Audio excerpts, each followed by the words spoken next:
নামের উচ্চারণ নিয়ে ব্যাপক কনফিউশন। আমাদের এখানে একজন এক এক নামে ডাকতেছে। কেউ বলতেছে রুইজি ই, কেউ বলতেছে রুইজি আ, কেউ বলতেছে রুইজি। উচ্চারণটা আই থিঙ্ক রুইজিয়া।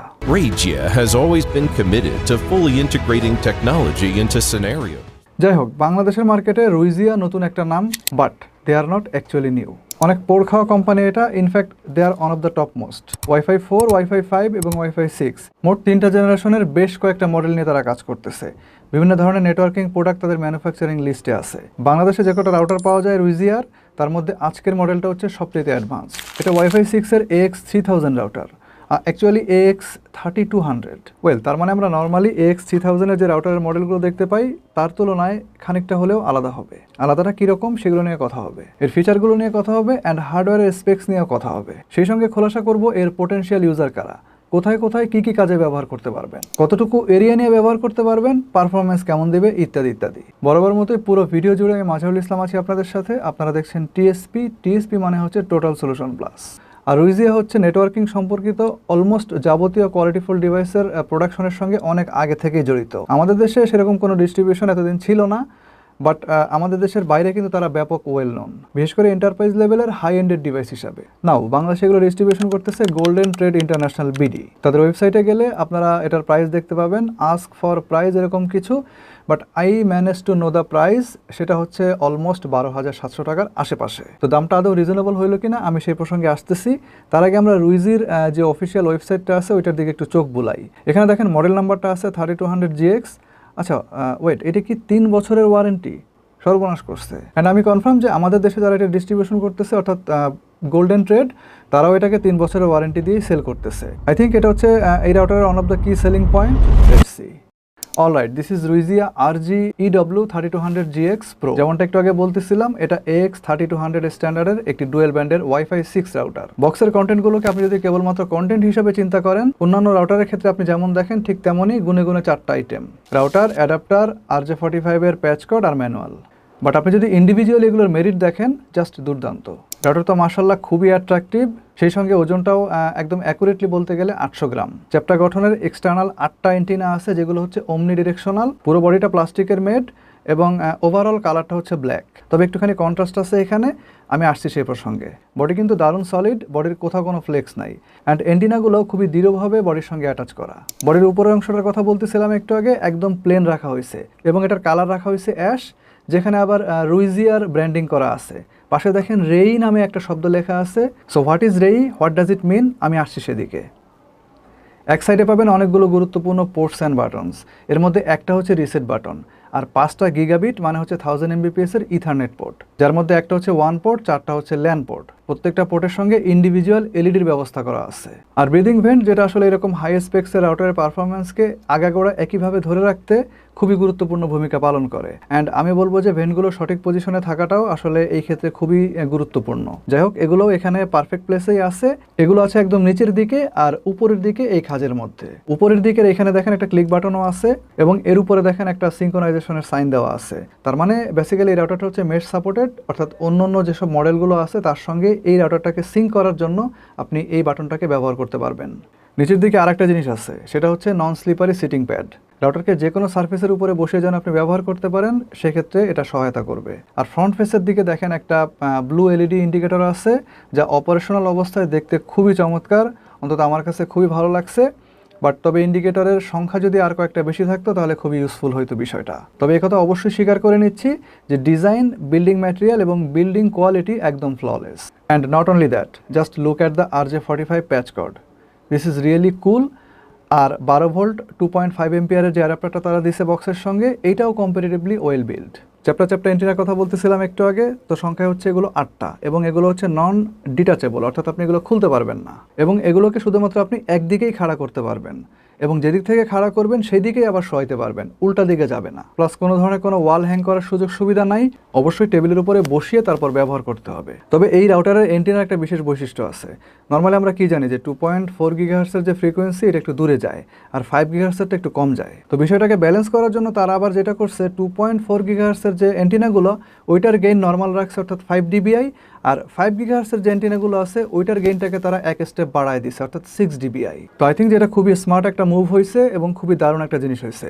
আপনি যদি 2.4 গিগাহার্টস এবং 5 গিগাহার্টসের যে ফ্রিকোয়েন্সি দুটোকে ব্যালেন্স করতে চান তাহলে এটা খুবই ভালো একটা ডিসিশন তারা নিছে, স্পেশালি তাদের জন্য যারা আসলে 5 গিগাহার্টসের ক্ষেত্রে একটু বেশি রেঞ্জ খোঁজেন। লেটস সি রাইট নাও আপনারা স্ক্রিনে যে হিসাবটা দেখতে পাচ্ছেন এটা হচ্ছে 5 গিগাহার্টস ফ্রিকোয়েন্সির এবং রাউটার থেকে প্রায় 65 ফিট দূরে দাঁড়িয়ে করা। আপনি যদি স্কোয়ার ফিট এটাকে কনভার্ট করেন এটা মোটামুটি 4200 স্কোয়ার ফিট হবে এবং সিগন্যাল স্ট্যাটাস দেখেন অলমোস্ট ফুল, স্ট্রেংথ দেখেন -61 থেকে -66 dBm এর মধ্যে ওঠানামা করতেছে। মাঝখানে কিন্তু আমাদের 3টা দেয়াল ছিল এবং লটস অফ ইন্টারফারেন্স ছিল।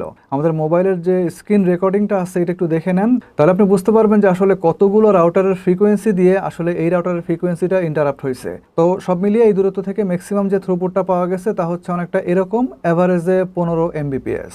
আরেকটু হয়তো যাওয়া যাইতো, সেক্ষেত্রে 15 Mbpsটা আরও কমে যাইতো। যাক, আমরা চাচ্ছিলাম যে মোটামুটি যেখানে দাঁড়িয়ে আসলে সব কাজগুলো ঠিকঠাক মতো করা যাবে এরকম একটা থ্রুপুট আপনাদেরকে দেখানোর জন্য। রুইজিয়া ক্লেম করে যে তাদের এই রাউটারটা আপনার 5000 স্কোয়ার ফিটের মতো রেঞ্জ দিতে পারে, বাট ওইটা হচ্ছে বেসিক্যালি ওপেন স্পেসের জন্য বা খোলা টাইপের কোনো ঘর বাড়ির জন্য। নর্মালি আপনারা বাসা বাড়িতে আমি যেরকম পাইলাম কম বেশি এরকমই পাবেন। নর্মালি ওরা যেটা ক্লেম করছে 5000 স্কোয়ার ফিট, এটা যদি আপনি আমাদের 4200 স্কোয়ার ফিটের সাথে কম্পেয়ার করেন আই থিঙ্ক এটা খুব বেশি কম না। এখন আপনি চতুর্দিকের পাশাপাশি যদি একটু উপরে নিচেও মাপেন তাহলে কিন্তু এটা ডুপ্লেক্স বাসা বা ডুপ্লেক্স যে কোনো অফিসের জন্য এই রেঞ্জটা যথেষ্ট বলে আমি মনে করি। সেক্ষেত্রে আপনি উপরে নিচে একটা 20 ফিটের কাভারেজ পাবেন এবং চতুর্দিকে 4200 স্কোয়ার ফিটের একটা কাভারেজ পাবেন। এখন আপনি মিলায় নেন যে আসলে আপনার যে এরিয়াটা আছে সেই এরিয়াটা এই রাউটারটার জন্য সুইটেবল হয় কিনা। তো এই ধরনের এনভায়রনমেন্টে রেগুলার ওয়াইফাই ডিভাইসগুলোর পাশাপাশি আপনি কিন্তু অনেক ধরনের আইওটি ডিভাইসও ইউজ করতে পারবেন। সেগুলোকে আপনি আবার এই রাউটারের 2.4 গিগাহার্টস ফ্রিকোয়েন্সির মাধ্যমে অনায়াসে অপারেট করতে পারবেন। তবে যেমনটা আগে উল্লেখ করলাম যে 2.4 গিগাহার্টসের যে গেইন, এন্টিনার গেইন, সেটা কিন্তু 5 dBi আর 5 গিগাহার্টসেরটা হচ্ছে আপনার 6 dBi।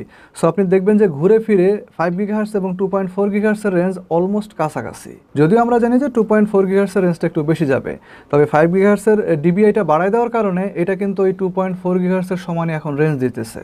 এবং যে কোনো কাজ আসলে 5 গিগাহার্টসে ওই দূরত্ব থেকে করার কথা না, বাট এই রাউটারটা কিন্তু খুব সুন্দরভাবে সেটা অপারেট করতে পারতেছে। তো আই থিঙ্ক 5 গিগাহার্টসের ক্ষেত্রে তাদের দারুণ একটা মুভ এটা। যাই হোক, তুখোর এই যে রেঞ্জের বিষয়টা এটা আরেকটু ভালো মতো আপনাদের বোঝা উচিত। সো আপনারা ইনসাইড ভিউ এবং ইনসাইড ইনফরমেশনের জন্য রেডি হন। This is the anatomy. বিশাল একটা সার্কিট বোর্ড, পিসিবিটা দেখেন মূল বডির পুরোটা জোড়ে আছে। যদিও হিটসিঙ্কের কোয়ালিটিটা আমার কাছে ভালো লাগে নাই, বাট এটার সাইজটা কিন্তু ইমপ্রেসিভ। হিটসিঙ্ক এবং চিপসেটের উপরে থাকা এই কাভারগুলো সরালে আসল বিষয়টা সামনে চলে আসবে। সিপিইউ হিসেবে দেখেন এখানে মিডিয়াটেকের ARM Cortex A53 চিপসেটটা ইউজ করা হয়েছে। মডেল নাম্বারটা হচ্ছে MT7622। এটা ডুয়েল কোরের 1.3 গিগাহার্টসের একটি এসওসি। নাওএডেজ এই মানের প্রসেসর এরকম স্ট্যান্ডার্ডের আরও বেশ কিছু ব্র্যান্ডের বেশ কিছু মডেলের মধ্যে কিন্তু আপনারা দেখতে পাবেন। এটা বেসিক্যালি 2.4 গিগাহার্টসের ফ্রিকোয়েন্সি কন্ট্রোলার এবং এটা কিন্তু 4x4 মিমো সাপোর্টেড। এবার অ্যান্টিনার অ্যালাইনমেন্টটা একটু খেয়াল করেন আপনারা। এই যে 4টা অ্যান্টিনা দেখতে পাচ্ছেন, এই 4টা কাজ করবে হচ্ছে আপনার 2.4 গিগাহার্টস ফ্রিকোয়েন্সিতে। সো এই 4টা অ্যান্টিনা একসঙ্গে 4টা ডিভাইসের পিছনে ডাটা আদান প্রদান করতে পারবে 4x4 মিমোর মাধ্যমে। যা বলছিলাম একটু আগে, দেখেন সিপিইউর পাশে ছোট ছোট 4টা চিপ দেওয়া আছে। এই চিপগুলোকে বলা হয় FEM চিপ, অর্থাৎ ফ্রন্ট এন্ড মডিউল। এগুলো বেসিক্যালি 2.4 গিগাহার্টসের ফ্রিকোয়েন্সির স্পিড বুস্টার হিসেবে কাজ করবে অ্যান্ড প্র্যাকটিক্যালি ইটস ইফেক্টিভ। এইদিকে দেখেন আবার পাশাপাশি 2টা চিপসেট আছে। এগুলো 5 গিগাহার্টস এবং ওয়াইফাই 6 এর ফিচার কন্ট্রোলার। এই 5 গিগাহার্টস ফ্রিকোয়েন্সিতে আপনারা কিন্তু মিমোটা 4x4 হিসাবে পাবেন। এবং এখানেও দেখেন 4টা 5 গিগাহার্টসের অ্যান্টিনার জন্য 4টা FEM চিপ দেওয়া আছে, যেগুলো কিনা 5 গিগাহার্টসের রেঞ্জ এবং স্পিডকে বুস্ট করবে। উপর থেকে যোগ হয়েছে আবার 6 dBi এর 4টা অ্যান্টিনা। সো এই রাউটারের 5 গিগাহার্টসে কেন এত রেঞ্জ, কেন এত speed? Now you know the secret. এটা AX3200 সিরিজের একটা ডুয়েল ব্যান্ডের রাউটার। সো এটার 2টা ফ্রিকোয়েন্সি আছে, 2.4 গিগাহার্টস এবং 5 গিগাহার্টস, এবং 2টা ফ্রিকোয়েন্সিতে এই যে 3200 AX3200 এটা কিন্তু আসলে ব্যান্ডউইথ যেটা আছে 2টা ফ্রিকোয়েন্সি মিলিয়ে তার একটা অ্যাকুমুলেটিভ হিসাব। অর্থাৎ এই রাউটারের 2টা ফ্রিকোয়েন্সিতে যে ব্যান্ডউইথ আছে সেটা হচ্ছে 3200 Mbps প্রায়। সো আপনি যদি একটা ট্রেডিশনাল AX3000 রাউটারের সাথে এটা কম্পেয়ার করেন তাহলে ওটার তুলনায় এখানে প্রায় 200 Mbps এর ব্যান্ডউইথ কিন্তু বেশি আছে। তো অবভিয়াসলি 2.4 গিগাহার্টস এবং 5 গিগাহার্টসের মধ্যে যেহেতু ব্যান্ডউইথটা ভাগ করা আছে, তার মানে এটা একটা ক্যালকুলেশন আছে। ক্যালকুলেশনটা হচ্ছে 5 গিগাহার্টসে আপনি অ্যাজ ইউজুয়াল 2402 Mbps পাওয়ার কথা সেরকমটাই পাবেন, বাট 2.4 গিগাহার্টসের ক্ষেত্রে এখানে কিন্তু আপনি AX3000 যেগুলো ওগুলোতে পাইতেন 574 Mbps, এখানে পাবেন 800 Mbps, অর্থাৎ 200 Mbps-টা 2.4 GHz তারা যোগ করে দিছে, and which is I think basically huge for মানে ফ্রিকোয়েন্সি লাইক 2.4 GHz। সো যাদের পাশে আসলে 2.4 GHz ফ্রিকোয়েন্সি অপারেটেড ডিভাইসের সংখ্যা বেশি আছে, লাইক মোবাইল ফোন অথবা ধরেন যে IoT ডিভাইস, তাদের আই থিঙ্ক যে এইটা খুবই কাজে লাগবে। রুইজিয়া তাদের ওয়েবসাইটে ক্লেম করতেছে যে অ্যাট এ টাইম দুইটা ফ্রিকোয়েন্সি মিলিয়ে আপনারা 192টা ডিভাইস কানেক্ট করে রাখতে পারবেন, but this is obviously theoretical. 60 device পর্যন্ত আপনারা অপারেট করার সুযোগ পাবেন, which is absolutely I think fine, but this is obviously also theoretical. তো আমরা যেটা করছিলাম যে প্র্যাকটিক্যাল জিনিসটা দেখার জন্য প্র্যাকটিক্যালি থ্রুপুট টেস্ট করছিলাম, এবং তার নমুনা হচ্ছে অনেকটা এইরকম। দেখেন 2.4 GHz-এর 800 Mbps ব্যান্ডউইথ থেকে অন অ্যান অ্যাভারেজ আমরা যেটা পাইছি, অর্থাৎ ইউজেবল ব্যান্ডউইথ, সেটা হচ্ছে 284 Mbps, যেটা আবার 5 GHz-এর ক্ষেত্রে 626 Mbps। And this result may vary place to place, device to device, অর্থাৎ আপনি যেই ডিভাইসটা দিয়ে টেস্ট করতেছেন অথবা আপনি যে স্থানে দাঁড়িয়ে টেস্ট করতেছেন, এগুলো যদি পরিবর্তিত হয় এই রেজাল্টগুলো দেখবেন যে আপনার পরিবর্তিত হচ্ছে। তো আমরা তো ওয়াইফাই 6-এর ডিভাইস দিয়ে টেস্ট করছি, তার রেজাল্ট হচ্ছে অনেকটা এরকম। আর একটু বেটার ডিভাইস দিয়ে টেস্ট করলে আপনি আর একটু বেটার রেজাল্ট পাবেন, এবং আর একটু বেটার ডিভাইস দিয়ে টেস্ট করা একটা রিভিউ আপনাদেরকে এখন আমি দেখাচ্ছি। এটা দেখেন টলি টেস্ট রিপোর্ট, এটা হচ্ছে আপনার একটা থার্ড পার্টি টেস্টিং, মানে আইটি টেস্টিং, ভ্যালিডেশন এবং অ্যানালাইসিস সিস্টেম। এটার 2022 সালের একটা রিপোর্ট আছে, আপনি রিপোর্ট একটু ভালো করে খেয়াল করেন। তারা রুইজিয়ার এই মডেলটা নিয়ে একটা রিপোর্ট পাবলিশ করছিল, অ্যান্ড অফকোর্স তাদের পক্ষে আরও বেটার ডিভাইস ব্যবহার করে টেস্টিং করা পসিবল হয়েছে, যেহেতু তাদের ইনস্টিটিউশনটাই হচ্ছে আপনার টেস্টিং পারপাজের জন্য। সো এখানে দেখেন যে তারা রাউটারের থ্রুপুটের কয়েকটা চার্ট আপনাদের সামনে আমি হাজির করতেছি। তারা কিন্তু বেশ কয়েকটা টেস্ট করছে এখানে, এবং এখানে আপনারা একটু দেখে নিন। আপনারা অন্য ব্র্যান্ডের সঙ্গে যেমন TP-Link এবং নেটগিয়ারের সঙ্গে তারা কিন্তু একটা কম্পারিজন দেখাইছে। থ্রুপুটের পাশাপাশি দেখেন তারা কিন্তু ইফেক্টিভ রেঞ্জ কতখানি পাওয়া গেছে, এরকম আরও বেশ কয়েকটা চার্ট দেওয়া আছে এখানে। শেষ পর্যন্ত তাদের একটা অ্যানালাইসিস আছে, তাদের যেসব মানে ফাইন্ডিংস আছে সেগুলো কিন্তু আপনারা দেখতে পারবেন।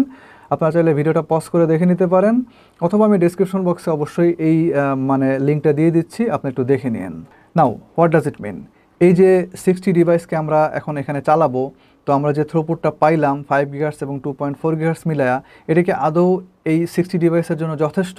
মানে এটা কি আসলে পসিবল? ওয়েল, আমাদের প্রাপ্ত থ্রুপুট কিন্তু দুইটা ফ্রিকোয়েন্সি মিলিয়ে আপনার 900 Mbps, অ্যান্ড তারা যে ডিভাইস ক্যাপাসিটি ক্লেম করতেছে মানে 60, এগুলোকে আপনি যদি এই 900 Mbps-এর মধ্যে শেয়ার করেন, তাহলে যে পরিমাণ ব্যান্ডউইথ বা যে পরিমাণ থ্রুপুট এক একটা ডিভাইসের পিছনে খরচ হবে বা তারা শেয়ার করতে পারবে, সেই পরিমাণ ব্যান্ডউইথে আই থিঙ্ক যে কোনো কিছু করাই পসিবল অলমোস্ট। তবে সেটা ফ্ললেস হবে কিনা, that is the burning question. আর এইটা বেসিক্যালি দুইটা জিনিসের উপরে ডিপেন্ড করবে। আমরা জানি যে নিঃসন্দেহে সবগুলো ডিভাইস রাউটার থেকে সমান দূরত্বে থাকবে না, সবগুলো একদম কাছেও থাকবে না, বা সবগুলো একদম দূরেও থাকবে না। সো সবগুলো সমান অধিকার পাবে এই রাউটারের কাছ থেকে, সমান ফ্রিকোয়েন্সি পাবে, সমান ব্যান্ডউইথ পাবে, এটা আপনি আশা করেন না, এবং এটার কোনো নিশ্চয়তাও নাই। কিছু ডিভাইস দেখবেন যে অনেক দূরে আছে, কিছু ডিভাইস একদম কাছে থাকবে, কিছু ডিভাইস থাকবে মাঝামাঝি পজিশনে। সো দূরের সেগুলো একদম কম ব্যান্ডউইথ পাবে, মাঝামাঝি সেগুলো অপেক্ষাকৃত বেশি ব্যান্ডউইথ পাবে, আর একদম কাছে যেগুলো আছে এগুলো ফুল ব্যান্ডউইথে অপারেটেড হবে। সো তাহলে আপনি এখন কি জানেন যে ব্যান্ডউইথটা রেঞ্জের সঙ্গে কিন্তু ওঠানামা করে। আবার আপনার বাসায় বা অফিসে থাকা সব ডিভাইসের ডাটা সেন্ডিং এবং ডাটা রিসিভিং এর ক্ষমতা কিন্তু এক না। সো যে বিষয়টা আপনাকে মূলত বিবেচনা করতে হবে তা হচ্ছে যে আমার ডিভাইসগুলো সবগুলো একই রকম ফ্রিকোয়েন্সিতে নাই, সবগুলো একই রকম থ্রুপুট এনজয় করতে পারতেছে না, এবং তারা নিজেরা যখন রাউটারের সাথে কমিউনিকেট করবে তার স্কিলও সবার সমান না। সো দেখার বিষয়টা হচ্ছে যে রাউটার আসলে এই বিষয়গুলোকে কিভাবে ম্যানেজমেন্ট করতেছে, এফিশিয়েন্টলি ম্যানেজমেন্ট করতেছে তার সাথে কানেক্টেড থাকা প্রত্যেকটা ডিভাইসের সাপেক্ষে, এবং রাউটার তাদের জন্য একটা অ্যাকসেপ্টেবল কন্ডিশন ক্রিয়েট করতে পারতেছে কিনা সেটাও আমাদেরকে দেখতে হবে। অবভিয়াসলি এরকম কন্ডিশন তৈরি করার জন্য ওয়াইফাই 6 রাউটারগুলোর মধ্যে কিছু কোর ফিচার দেওয়া থাকে, তার মধ্যে একটা হচ্ছে OFDMA, অর্থাৎ orthogonal frequency division multiple access. এটার মাধ্যমে বেসিক্যালি আপনার রাউটারের মধ্যে যে ফ্রিকোয়েন্সি স্ট্রিমগুলো থাকে, ডাটা স্ট্রিমগুলো থাকে, যেমন এই রাউটারে হচ্ছে এক একটা ফ্রিকোয়েন্সির জন্য 4টা করে,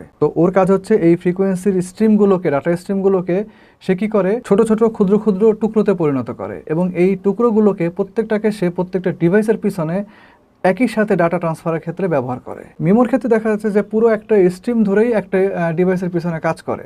তো 4টা ডিভাইস 4টা স্ট্রিম নিয়ে নিলে আপনার বাদবাকিগুলো আর কিন্তু স্ট্রিম পাইতেছে না, স্ট্রিম পাওয়ার জন্য ওয়েট করা লাগতেছে। বাট OFDM এর ক্ষেত্রে যেটা হচ্ছে, আপনার যেহেতু স্ট্রিমগুলোকে সে ভাগ করে ফেলতেছে, সুতরাং এই 4টে স্ট্রিমকে দেখা যাচ্ছে সে অসংখ্য ভাগে ভাগ করে অসংখ্য ডিভাইসের পিছনে কাজে লাগাইতে পারতেছে। আর এই জন্যই দেখা যাচ্ছে যে মুমিমোর চাইতে এই ওএফডিএমে অনেক বেশি এফেক্টিভ। তো এই যে অ্যাপ্রোপ্রিয়েট ডিভাইস ম্যানেজমেন্ট, এটা কিন্তু আপনার ওএফডিএম এর মাধ্যমে ওয়াইফাই 6 খুব পারদর্শিতার সাথে করতে পারে। আরেকটা হচ্ছে 1024 কোয়াম। তো এটা কি করে, এই যে ওএফডিএম এর মাধ্যমে একটা স্ট্রিম যে অনেকগুলো ভাগে ভাগ হইলো, এই প্রত্যেকটা ভাগে বিট রেটের পরিমাণ বৃদ্ধি করে, এবং এটা হিসাবটা দেখা যাচ্ছে এরকম যে এটা হচ্ছে 25% বৃদ্ধি হয়। অর্থাৎ আপনার ওয়াইফাই 5 স্ট্যান্ডার্ডের যে রাউটারগুলো, সেখানে প্রত্যেকটা একক সিম্বলে আপনি এটাকে স্পেস হিসাবে ধরে নিতে পারেন, প্রত্যেকটা একক সিম্বলে থাকে হচ্ছে 8 বিট করে। ওয়াইফাই 6-এ অর্থাৎ এই রাউটারে সেটা কিন্তু 10 বিট। আপনি যদি পার্সেন্টেজ হিসাব করেন এটা কিন্তু 25%। সো আপনি বলতে পারেন যে একটা এসি স্ট্যান্ডার্ডের রাউটারের তুলনায় একই জায়গায় একই স্পেসে 25% বেশি ডাটা এই ওয়াইফাই 6 রাউটারগুলো ট্রান্সফার করতে পারে। শুধু এটা না, এই যে 4x4 মিমো আছে এক একটা ফ্রিকোয়েন্সিতে, এইটা আবার কিন্তু ইউএলডিএল মেথডে কাজ করবে। ইউএলডিএলটা কি? একটা হচ্ছে আপলোড লিঙ্ক এবং ডাউনলোড লিঙ্ক। অর্থাৎ আপনার ওয়াইফাই 5 কিন্তু একমুখী ছিল, এটা হচ্ছে দুইমুখী। এটা আসতেও আপনাকে মিমোর সাপোর্ট দিবে, যাইতেও দিবে। সো এই যে তারা 60টা ডিভাইস ক্লেম করতেছে যে ডিভাইস ক্যাপাসিটি আপনার দুইটা ফ্রিকোয়েন্সি মিলায়া, এটা খুব বেশি একটা ইম্পসিবল না আসলে এই রাউটারের কাছ থেকে। আপনি শুধু যে 2402 এমবিপিএস অথবা ওইখানে যে 800 এমবিপিএস আছে, এটা আপনি চিন্তা করার দরকার নাই। আপনি চিন্তা করবেন যে এই যে ফ্রিকোয়েন্সিগুলো আছে, এই ফ্রিকোয়েন্সির যে ব্যান্ডউইথ আছে, এই ব্যান্ডউইথটার যে প্রপার এফিসিয়েন্সি, সেটা কিন্তু নিশ্চিত করার জন্য আবার এর মধ্যে এক্সট্রা করে ফিচার দেওয়া আছে। ঠিক তেমনি এর যে হার্ডওয়্যার আছে অথবা যে চিপসেটগুলো এখানে ব্যবহার করা হয়েছে, এগুলো কিন্তু কোয়াইট পপুলার এবং টেস্টেড। প্লাস প্রতিটা ডাটা স্ট্রিমের জন্য দেখেন সেপারেট অ্যান্টেনা ব্যবহার করা হয়েছে, এটাও একটা পজিটিভ দিক। অ্যাটলিস্ট ডিভাইস ম্যানেজমেন্টের ক্ষেত্রে খুবই ভালো একটা বিষয় এটা। সো ওভারঅল ডিভাইস ম্যানেজমেন্ট এবং ডাটা ম্যানেজমেন্ট করার জন্য সুষ্ঠুভাবে এই সমগ্র ডিভাইসের জন্য আসলে ব্যান্ডউইথ বলেন, হার্ডওয়্যার বলেন, ফিচার বলেন, কোনো কিছুর কমতি কিন্তু আসলে এই রাউটারের মধ্যে নাই। বাট বিষয়টা হচ্ছে এই ফিচার এবং এই হার্ডওয়্যার, এগুলো সব কিছুই সুন্দরভাবে কাজ করবে তখনই যখন আসলে এই যে ফার্মওয়্যারটা দেওয়া আছে এর মধ্যে, এটা হার্ডওয়্যারের সঙ্গে অপটিমাইজড অবস্থাতে থাকবে। আসেন দেখি কি অবস্থা। Well, this is the firmware. প্রথম দেখায় ফার্মওয়্যারটা একটু অন্যরকম লাগলেও খুব বেশি একটা খারাপ লাগে নাই। অপশনগুলো মোটামুটি যেখানে থাকার কথা সেখানে আছে। সো খুঁজে পেতে আই থিঙ্ক খুব একটা ঝামেলা আপনার হবে না। আর পুরো ফার্মওয়্যারটা ব্রাউজ করে যা বুঝলাম যথেষ্টই ফাস্ট। সেটিংগুলো পরিবর্তন করার পরে সেভ দিলে খুবই দ্রুত সেটা সেভ হচ্ছিল, প্রায় সঙ্গে সঙ্গে একটা নতুন সেটিং অ্যাক্টিভ হয়ে যাচ্ছিল। যাই হোক, ওয়াইফাই সিকিউরিটি প্রোটোকলে দেখেন WPA3 দেওয়া আছে, দেন ওয়াইফাই ম্যাক ফিল্টারিংটা দেওয়া আছে। এটা আসলে ব্ল্যাক লিস্ট এবং হোয়াইট লিস্ট এই দুইভাবে দেওয়া আছে। 64টা ডিভাইসকে অ্যাক্সেস দিতে পারবেন অথবা ব্লক করতে পারবেন এই ম্যাক ফিল্টারের মাধ্যমে ওয়াইফাইতে। আর মেশ নেটওয়ার্কটা গঠন করার সুযোগ থাকতেছে, এবং এই ব্র্যান্ডের যে কোনো মডেলের যে কোনো জেনারেশনের রাউটারের সাথেই কিন্তু আপনি এই কাজটা করতে পারবেন। আর রেই নামে একটা টার্মের কথা আমি বলতেছিলাম প্রথমে, এটা হচ্ছে বেসিক্যালি ওদের মেশ সিস্টেম, ওদের মোবাইল অ্যাপ, প্লাস ওদের যে অপারেটিং সিস্টেম অর্থাৎ ফার্মওয়্যার, তারপরে ক্লাউড সার্ভিস আছে, এই বিষয়গুলোকে ওরা রেই নামে ব্র্যান্ডিং করে। হাউএভার ইন্ডিভিজুয়াল রাউটার অথবা মেশ সিস্টেমের বাইরেও আপনি চাইলে এই রাউটারকে আরও কয়েকটা মোডে ব্যবহার করতে পারবেন। দেখেন অ্যাক্সেস পয়েন্ট দেওয়া আছে, ওয়্যারলেস রিপিটার আছে, WISP আছে, আর রাউটার মোডে তো এখন চলতেছেই। এছাড়া দেখেন বেশ কার্যকর একটা ফিচার দেওয়া আছে, সেটা হচ্ছে রিবুট শিডিউল। এটার মাধ্যমে আপনি চাইলে একটা নির্দিষ্ট সময়ে নির্দিষ্ট দিনের এইটাকে অটোমেটিক্যালি রেজিস্টার দেওয়ার ব্যবস্থা করে দিতে পারবেন, যেটা অবশ্যই রাউটারের পারফরমেন্স একইভাবে ধরে রাখার জন্য ব্যাপক কার্যকর। তারপর আপনি যদি কোনো সমস্যা ফেস করেন তাহলে চাইলে এই ডায়াগনোসিস টুলটা ব্যবহার করতে পারবেন, এবং আপনি বুঝতে পারবেন যে আসলে সমস্যাটা কোথায়। সমস্যাটা কি আপনার রাউটার থেকে হইতেছে নাকি আপনার আইএসপি এন্ড থেকে আসতেছে। অ্যান্ড এই কাজটা আপনি চাইলে ওদের যে রুইজিয়া রেই অ্যাপটা আছে, এই অ্যাপের মাধ্যমেও করতে পারবেন। এই ব্র্যান্ডের মোটামুটি সকল রাউটারই এই অ্যাপটা সাপোর্ট করে, এবং আমি যতটুকু দেখলাম যে অ্যাপটা আসলে অনেক রিচ, অগণিত অপশন আছে এখানে, এবং আপনি অনেক কিছুই করতে পারবেন এই অ্যাপটার মাধ্যমে। যেমন দেখেন এখানে প্যারেন্টাল কন্ট্রোলের একটা বিষয় আছে, দেন যে কোনো ধরনের ক্লায়েন্ট ম্যানেজমেন্টের বিষয় আছে, যেগুলো আপনি অফকোর্স ফার্মওয়্যার থেকেও করতে পারবেন ডিরেক্টলি পিসির সঙ্গে লাগায়া, আবার হুবহু চাইলে একইভাবে আপনি অ্যাপের মাধ্যমেও করতে পারবেন। তারপরে আপনি যে কোনো জায়গা থেকে অ্যাপের সাহায্যে রাউটারকে নিয়ন্ত্রণ করতে পারবেন। ইভেন আপনি যদি চান যে অন্য কাউকে অ্যাক্সেস দিবেন অবশ্যই আপনার অনুমতিক্রমে, তাইলে সেও এই কাজটা করতে পারবে। অবশ্য তার মোবাইলে এই যে অ্যাপটা এটা ইনস্টল করা অবস্থায় থাকতে হবে। আপনি জাস্ট তাকে একটা অথেন্টিকেশন দিয়ে দিবেন, অথেন্টিকেশন পাইলে সে আপনার রাউটারকে অ্যাক্সেস করতে পারবে। তাছাড়া আপনি যদি চান যে আপনার কাছে একটা ফ্লোর প্ল্যান আছে এবং সেই অনুসারে আপনি আপনার হিট ম্যাপ তৈরি করতে পারবেন, ওয়াইফাইয়ের হিট ম্যাপ, এবং সেই অনুসারে দেখে দেখে আপনি ইউনিট বসিয়ে কাভারেজগুলোকে একদম পিন পয়েন্ট করতে পারবেন। How amazing! সফটওয়্যার ফিচার্স আর অ্যামেজিং। যা দেওয়া আছে রাউটারের মধ্যে স্ট্যান্ডার্ড বিবেচনায় খুবই দারুণ। তবে অ্যাপের কথা বলতেছিলাম, এত অপশন, এত কিছু আসলে একদম সাধারণ ইউজার যদি হন আপনি, তাহলে হয়তো বা আপনার খুঁজে পেতে একটু কষ্ট হবে, বাট আপনি যদি কয়েকবার দেখেন তাহলে আপনি ফ্যামিলিয়ার হয়ে যাবেন। বাট অ্যাপটাতে এত অপশন আমারই আসলে প্রথম বুঝতে অনেক সমস্যা হয়েছে। বাট আমি মনে করি অ্যাপটা অ্যাপ হিসাবে অনেক রিচ। খুব কম ব্র্যান্ডের রাউটারেই দেখা যাচ্ছে যে এরকম রিচ অ্যাপ তারা ব্যবহার করে। But there is a flaw, there is no 160 megahertz channel with I have found in the channel settings. এটা কিন্তু এখানেই থাকার কথা ছিল। AX3000-এর নিচের যে ওয়াইফাই 6 রাউটারগুলো আছে এগুলোতে এই সেটিংসটা থাকে না, উপরেগুলোতে অবশ্যই থাকবে। বাট এই রাউটারের ক্ষেত্রে এই সেটিংসটা এখানে অনুপস্থিত। প্রশ্ন হচ্ছে এটা কি কোনো কাজে লাগে?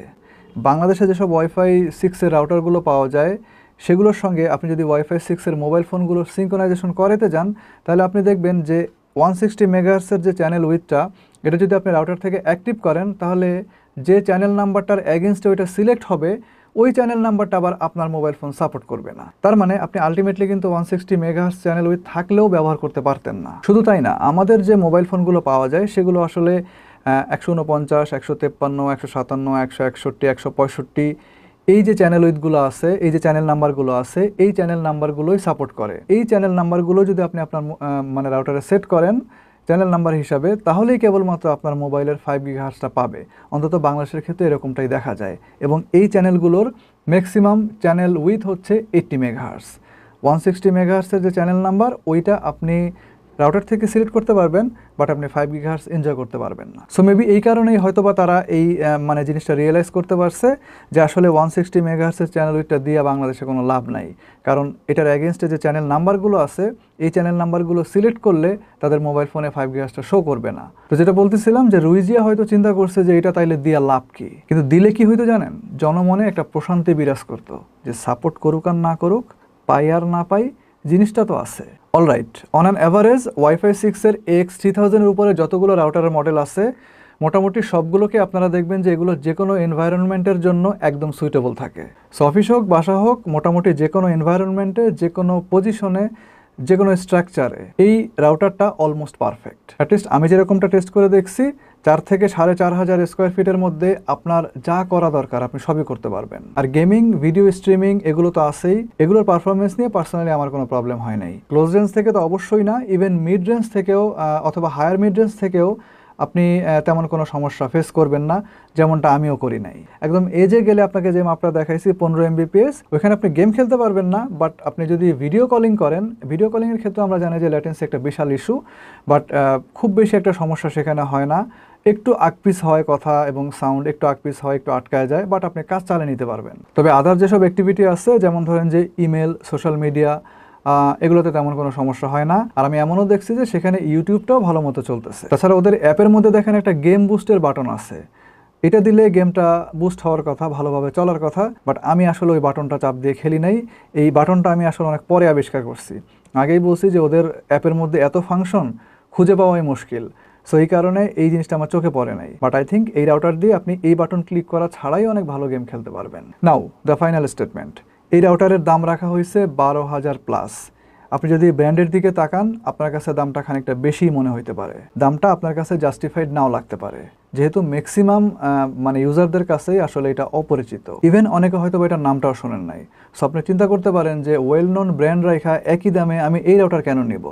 ইনফ্যাক্ট আমি যখন এই রাউটার প্রথমে হাতে পাইছি, রাউটারগুলো প্রথমে হাতে পাইছি, তখন আমিও চিন্তা করছি যে এই একই দামে এই ব্র্যান্ড কেন নেবে মানুষ যদি সে অন্য ওয়েল নোন ব্র্যান্ড পায়। বাট কয়েকদিন চালানোর পরে এবং মার্কেটে এটা আসলে কারা কেনে, এদের যে পোটেনশিয়াল কাস্টমার তারা কারা, এই জিনিসটা অ্যানালাইসিস করার পরে আমি যেটা বুঝলাম, it has the quality and the capacity. Specially enterprise লেভেলে বা অফিসের জন্য এটার ডিমান্ড দেখে তো আমি পুরো অবাক।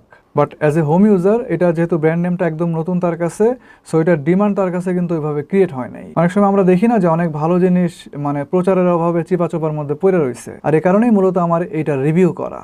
বাট আরও বেশি দায়িত্ব কার জানেন, যারা এটা বাংলাদেশে ডিস্ট্রিবিউশন করতেছে তাদের উচিত অ্যাটলিস্ট রুইজিয়া এই নামটা যেন সবাই জানতে পারে, অন্তত তার একটা ব্যবস্থা করা। But I have a question, 12,000 টাকা AX3000 রাউটার, মানে AX3200 রাউটার, 8টা antenna, 4x4 MIMO in both frequency, wifi 6-এর রাউটার, দামটা কি আসলেও বেশি?